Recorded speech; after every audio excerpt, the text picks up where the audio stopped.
Welcome to doctor Michael's music therapy channel. இன்றைய பதிவிலும் mindset tips to improve the mindset என்ற தலைப்பில் சில செய்திகளை நம்ம பகிர்ந்துக்கலாம். சென்ற பதிவில் பார்த்தோம் பர்சனாலிட்டி அண்ட் மைண்ட் செட் அப்படின்னு. அதில் என்ன செய்தோம், நம்மளோட ஆளுமை திறனுக்கு ஏற்ப நம்மளுடைய மனப்பான்மை அமையும் அப்படின்றத தெரிஞ்சுக்கிட்டோம். அதே மாதிரி எதற்கு தொடர்புடையதாகவே ஆளுமை திறனை எந்த அளவுக்கு செம்மையாக நாம் வளர்த்து கொள்கிறோம், நம்மளுடைய personality makeup, how we are interacting with people, what are the quality things we are exchanging, what are all the quality things we are writing about, நம்மளுடைய எழுதுகிற திறமை, பேசுகிற திறமை, பார்த்து ஒரு பொருளை கணிக்கிற திறமை, இதெல்லாம் எந்த அளவுக்கு என்ன ஒரு பாசிட்டிவ் ட்ரெண்டில் இருக்கோ, நேர்மறையான எண்ண ஓட்டங்களோடு நம்ம ஒரு விஷயத்தையும் அணுகிறோமோ அதுக்கு தகுந்த மாதிரி நம்மளோட மைண்ட் செட் இருக்கும். சில நேரத்தில் சிலவங்களை போய் ஒரு ஷாப்பிங் போயிட்டு வா அப்படின்னு சொன்னால் அவங்க என்ன பண்ணுவாங்க, இப்போ ப்ரெசன்ட் டே சினாரியோவில் யாருமே ஷாப்பிங் போகணும்னா இப்போ வெளியில் கிளம்பி போகிறதே இல்லை. நிறைய பேர் ஒரு 10 பேரை கடைக்கு அனுப்பணும்னா அதில் 8 பேர் என்ன நினைவாங்க, வீட்டிலே இருந்தே ஆன்லைனில் ஆர்டர் பண்ணி எல்லாத்தையும் வாங்கிடுவாங்க. உட்காண்ட இடத்துலேருந்தே சாமான் சேர்ந்துடும் வீட்டுக்கு. They don't have the spare time to get into the ஒரு ஷாப்பில் போய் லைனில் நின்று சாமான் வாங்குறதுக்கு அவங்களுக்கு தெரியாது, முடியாது, சமயமே இல்லை, லேக் ஆஃப் டைம் அப்படி சொல்லுவாங்க. ஆனால் சிலவங்க ஒரு 2-3 பேர் என்ன பண்ணுவாங்க, கடைக்கு போவாங்க. ஆனால் அவங்களுக்கு தேவையில்லாத சாமான், தேவையுள்ளது, அப்புறம் பயனுள்ளது, பயனில்லாதது எல்லாமே சேர்த்து வாங்குவாங்க. தேவைன்னு சொன்னால் உபயோகிக்க முடியும், பயன் உள்ளதுன்னு சொன்னால் பார்த்த உடனே ஆசையாக இருக்குது வாங்குகிறோம். அது பயன் இல்லைன்னு சொன்னால் பயன்படுத்த முடியாது, அதனால அது பயன் இல்லை. அது மாதிரி ஒரு கேட்டகரைஸ் பண்ணாமல் எல்லா சாமானையும் பார்த்ததெல்லாம் வாங்கணும்னு நினைப்பாங்க. தெருவே அந்த பில் பெரிய அளவுக்கு ஷூட்டப் ஆகும்.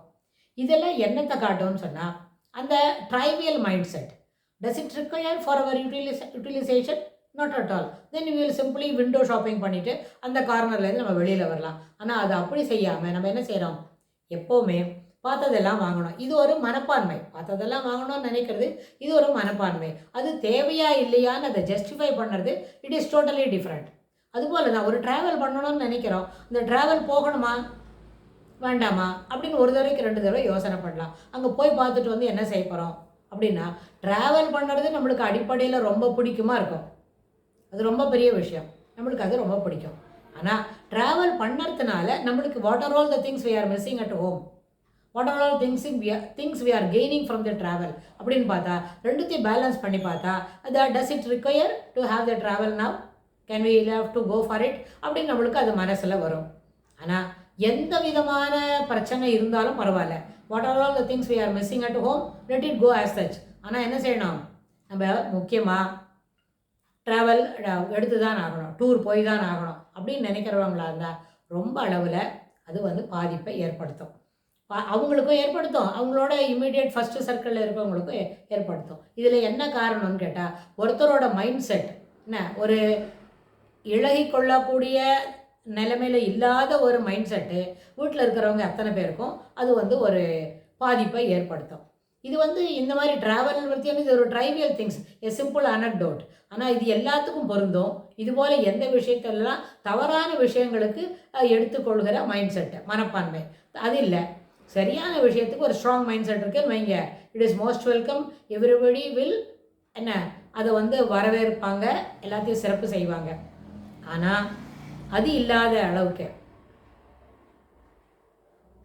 அந்த ஸ்ட்ராங் மைண்ட் செட் இருக்குது, ஆனால் தட் இஸ் மீன்ட் ஃபார் ஒரு ட்ரைவியல் திங்ஸ்க்கு இருக்குது. அதாவது அதில் ஒரு மெச்சூர்டு மைண்ட் செட்டில் வளர்த்ததில்லை, ஒரு மெச்சூர்டு ஆக்டிவிட்டியில் செய்ததில்லை அப்படின்னு சொன்னால் அந்த மைண்ட் செட் ஒரு நேரத்தில் it may cos trouble, it will brings in trouble shooting அப்படின்னா அந்த எண்ணமே நம்மளுக்கு அது பெரிய அளவில்